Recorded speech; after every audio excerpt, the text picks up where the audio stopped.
আচ্ছা, অনেকেই বলেছে যে ফ্রি ব্লগ সাইট বা ফ্রি ওয়েবসাইট কিভাবে খুলতে হয়।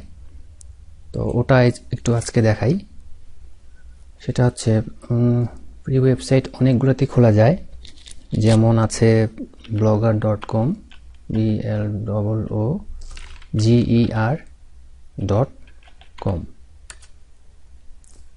এখানে ফ্রি ওয়েবসাইট খোলার ব্যবস্থা রয়েছে। এটা গুগলের একটি সার্ভিস। আচ্ছা, বানানটা ভুল হয়েছে, BLOGGER.com।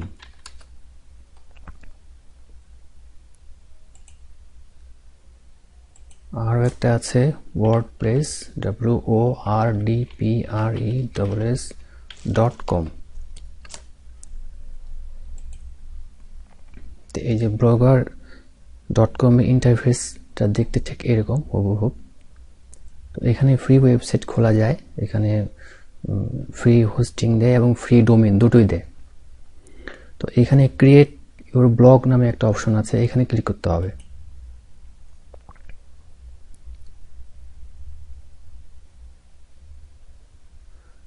তারপরে আপনার জিমেল লগ ইন করতে বলবে। আমরা জিমেল লগ ইন করলাম।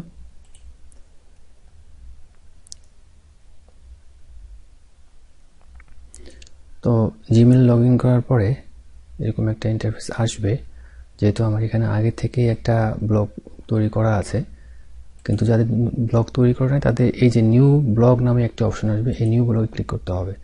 নিউ ব্লগে ক্লিক করার পরে এখানে টাইটেল, মানে প্রতিটা ওয়েবসাইটের একটা টাইটেল থাকে। যেমন আমরা যদি যাই প্রথমআলো.com, সেই প্রথমআলো.com তো একটা টাইটেল থাকে। প্রতিটা ওয়েবসাইটের একটা টাইটেল আছে। যেমন এই যে প্রথম আলো, এটা একটা টাইটেল।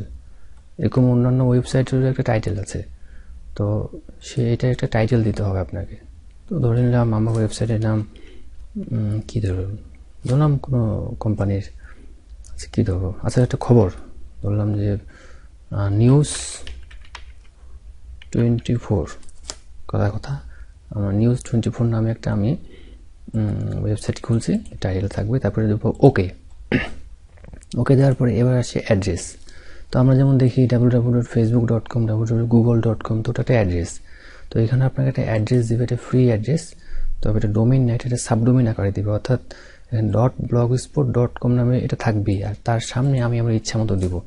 তবে এই ইচ্ছা মতো দিতে পারবো না, কারণ এটা কিন্তু মিলতে হবে, এটা ইউনিক হতে হবে, অন্য কারোর সঙ্গে মিলবে না।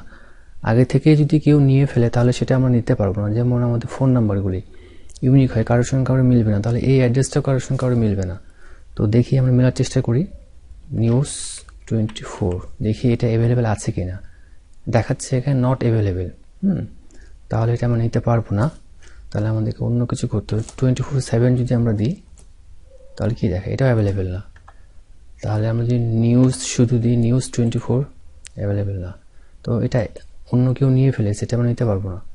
News24 এটা অ্যাভেলেবেল না। আচ্ছা, যদি আমরা সামনে বিডি দিই তাও অ্যাভেলেবেল না। আচ্ছা, যদি আমরা ওয়ার্ল্ড বা আমরা লাইভ নিউজ যদি আমরা দিই, live news online, ONLINE, live news online 24, এটাও অ্যাভেলেবেল না। আমরা যদি আপডেট দিই, UPDATE, update live news 24, update live news online 24.blogspot.com, দেখি এটা কি অবস্থা। এটা সার্চ হচ্ছে, এটা চেক হচ্ছে, অ্যাভেলেবেল দেখাচ্ছে এখানে, তার ব্লগ অ্যাড্রেস ইজ অ্যাভেলেবেল। তাহলে হ্যাঁ, এটা করা যাবে। তাহলে এখানে সেভে ক্লিক করি।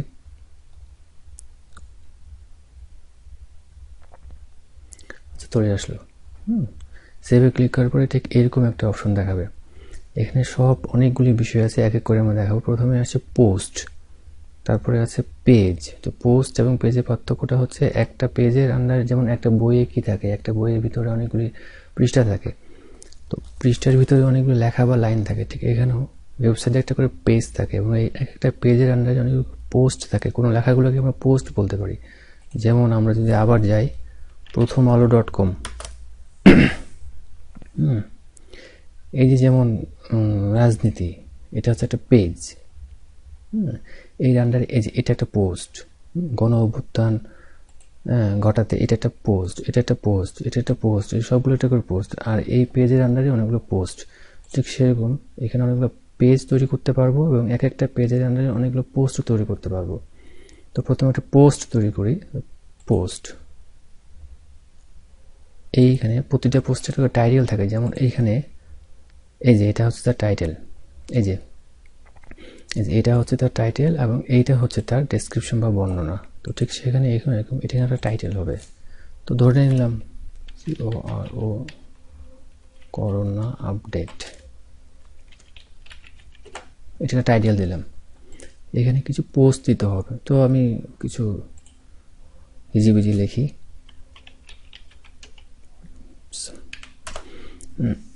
কিছু আমরা দেওয়ার চেষ্টা করি এখানে।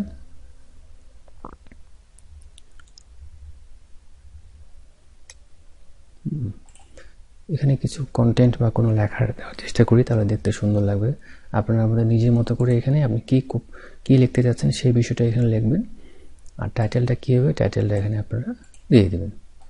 তো আমি ধরলাম যে আমি এই জিনিসটা দিতে চাচ্ছি, কথা এটা আমার টাইটেল, পোস্টের একটা ডিসক্রিপশন, পোস্টের বর্ণনা দিলাম। এখন চাচ্ছি আমি একটা ছবি দিব, আচ্ছা ছবিটা আমি প্রথমেই দিই, কথা তাহলে এখানে যে আমি ছবি দিতে চাই, তাহলে আমাকে যেটা করতে হবে এখানে এই যে ইনসার্ট ইমেজ, তাহলে আমি এখানে একটা image upload from computer, upload photo, blogger, URL। তো আমরা ফটোসে যাই, আমি আমার কম্পিউটার থেকেও দিতে পারবো। আচ্ছা এখানে কিছু নেই এখানে, তাহলে আমরা আমার কম্পিউটার থেকে দিই। তো কম্পিউটার জায়গাটা ডাউনলোড করি একটা ছবি,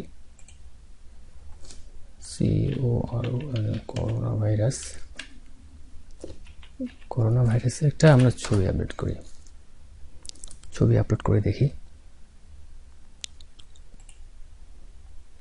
তো একটা ছবি দিই, ধরলাম এটা আপাতত। তো এই ছবিটা আমরা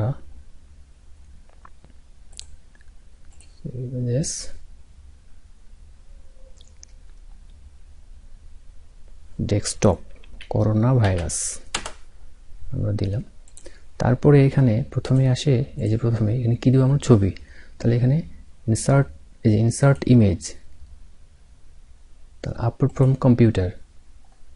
কম্পিউটার থেকে আমরা চুজ ফাইল, এখানে করোনা ভাইরাস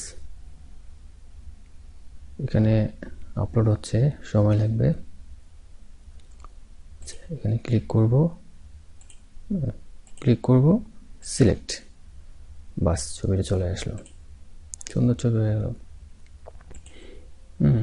এভাবে করে আমরা আরও হয়তো কিছু লেখা দিতে পারি, আমরা হয়তো আরও কিছু লেখা দিলাম।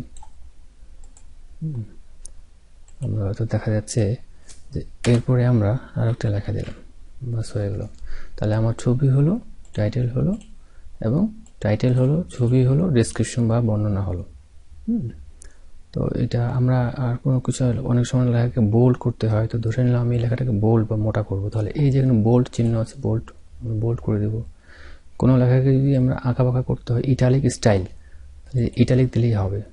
কারণ হচ্ছে যদি আমি আন্ডারলাইন করতে চাই, সিলেক্ট করার পরে এই যে আন্ডারলাইন দিলে সেটা আন্ডারলাইন হয়ে যাবে। আমি যদি এখানে কোনো ভিডিও দিতে চাই, ধরুন আমি এখানে কোনো ভিডিও দিব, তাহলে insert video, upload from computer, upload from YouTube. তো সেটা যদি কম্পিউটারে থাকে তাহলে কম্পিউটার থেকে দিতে হবে, ইউটিউব থেকে থাকলে ইউটিউব থেকে দিতে হবে। আমি সার্চ করতে পারি এখানে, তো আমি এখানে সার্চ করি, এটা আমাদের খুব প্রিয় গান, সেই প্রিয় গানটা আমরা দিয়ে দিতে পারি এখানে। তো আমরা দিয়ে দিলাম। তাহলে এই পোস্টটা যখন রেডি হয়ে যাবে তখন আমরা প্রিভিউ করতে পারবো। আমি যদি প্রিভিউ করি, মানে দেখি দেখতে কেমন দেখাচ্ছে, দেখতে ঠিক এই যে এরকম দেখাবে। এই যে এটা হচ্ছে আমাদের টাইটেল, এটা ছবি, এটা ডেসক্রিপশন, তার নিচে হচ্ছে একটা ভিডিও। তো এটা যদি আমরা এখানে পাবলিশ করে দিই, কনফার্ম, এই যে পোস্টটা হয়ে গেল। এখন আমার এই ওয়েবসাইটের লিঙ্কটা কই, লিঙ্কটা আমি প্রথমেই বলেছিলাম, তো লিঙ্কটা আমরা এখান থেকে পেতে পারি। লিঙ্কটা কই, লিঙ্কটা আপনাকে মনে রাখতে হবে, এখানে লিঙ্কটা ভাবে দেওয়া নেই। এই যে ভিউ ব্লগ, এই যে এখানে ভিউ ব্লগ নামে অপশন আছে, এখানে আমি ক্লিক করব, এই যে আমার ওয়েবসাইটের লিঙ্ক শো তৈরি হয়েছে, update update live news online 24.blogspot.com, এইটা কপি করে এটা তখন হয়ে গেল আপনার একটি ফ্রি ওয়েবসাইট। এই যে এখানে একটাই পোস্ট আছে, কোনো সাধারণ মানুষ ভিজিটার যখন আসবে, এই যে নিউজ 24, এটা হচ্ছে গোটা ওয়েবসাইটের টাইটেল, আর করোনা ভাইরাস আপডেট এটা হচ্ছে এই পোস্টের টাইটেল, এটা হচ্ছে পোস্টের ডেসক্রিপশন। তো এই হচ্ছে একটা ফ্রি ওয়েবসাইট আমরা কীভাবে তৈরি করবো, এটা গেল।